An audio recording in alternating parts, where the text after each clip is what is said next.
True story. I was down over at the Costco one day, and all of a sudden, nature called. Well, yelled is really more like it. So I hightailed it over to the John, where there was some sensitive guy in there chaining his little boy's diaper on one of them baby ironing boards. Well, and don't you know, I slipped on pee-pee and broke two vertebrae, which they had to be fused together. I'm in constant pain now, but by God, I got me a $53,000 settlement. That's a little bit more how I picture the voice coming out of the face character cartoon of Lucky. This is a harder voice that I've had to try to get, but I've never actually also tried to get a celebrity doing a voiceover. This has been a difficult voice, but I think I have just about gotten as close as I can get to this voice at this current time. Only because I think I have achieved the character's true voice. If I could go a little bit further away from Tom Petty's voice itself, it would be Lucky's true character.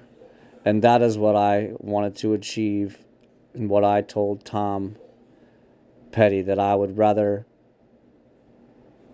do the voice better than Tom Petty and achieve the true character maybe that they wanted in the beginning, because I know they actually hired Tom Petty only because he kind of looked like Tom Petty, so they decided why not try to get Tom Petty. So I don't know what you guys think out there in America and in the world, but in my opinion, that is Lucky's voice.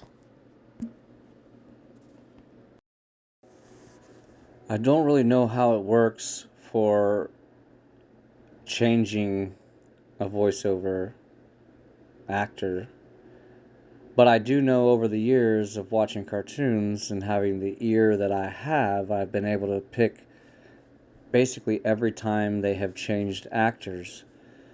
I never know really stories behind it, or I never know, how that unfolds and how they're able to keep characters with having a similar voice, but different enough for me, myself, to pick out. Now, the biggest thing is, and to me, is are you able to keep the character itself? And so I don't want to get away from the character itself or necessarily the voice that Tom Petty was able to create. But I do know that